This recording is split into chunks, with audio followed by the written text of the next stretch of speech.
Good afternoon, everybody. Dan Jennings here from Demcast USA with an episode of Dan-splaining. So let's talk about gas prices.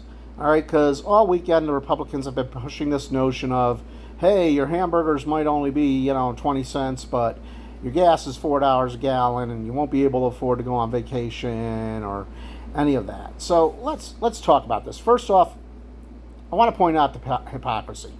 Because we, the liberal Democratic side, also do this. All right, back when George W. Bush was in office, we blamed him for allowing gas prices to rise from $1.45 on his inauguration day to $4.05 per gallon by June 2008. Source for that information is Thaler. Thank you, Thaler. But here's the thing. Gas prices come down to simple Econ 101. When demand is greater than supply, prices rise. Now let's look back to last year. People were telecommuting. They were out of work. They were afraid to go anywhere. So gasoline usage was down dramatically. Now, as we come into this year, where we are adding 600,000 jobs, a month on average, where people are being told to go back to the office. I completely don't understand that one, but that's for another story.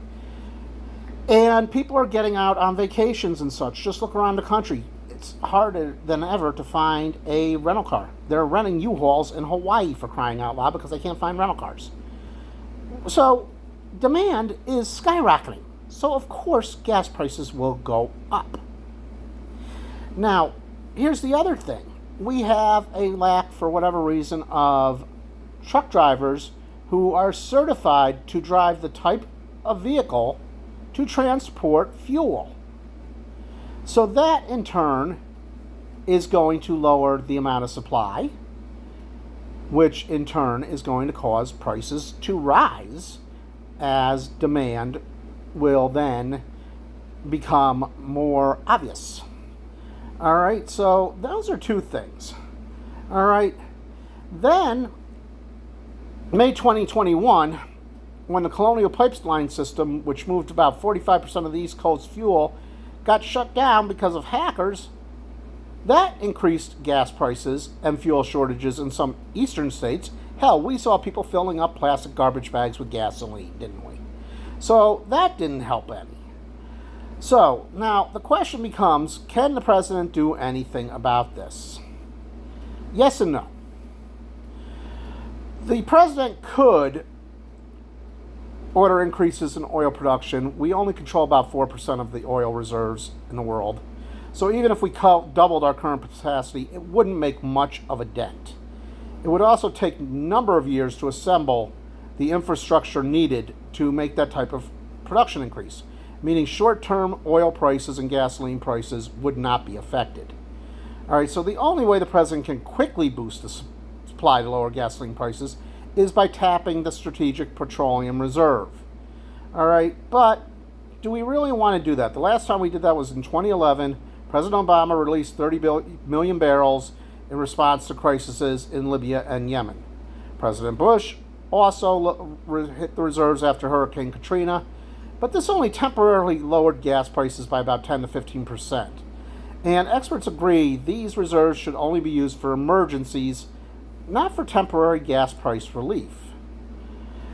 Now, I would like to credit the New York Post, because believe it or not, they have an article out that says, flat out, the surging prices in gasoline has come after talks between OPEC and its oil-producing allies fell apart. This group sought to establish a production policy for the remainder of the year, but the UAE refused to sign off on a Saudi Arabia-backed plan. So when you add all these factors together, you are going to get higher gas prices. This is not reflective of the president, regardless of whether they are Republican or Democrat.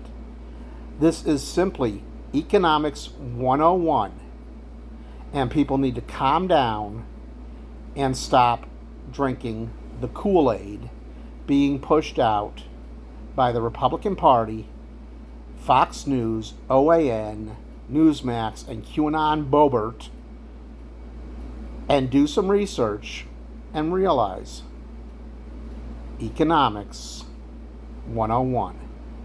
As somebody famously once said, it's the economy, stupid.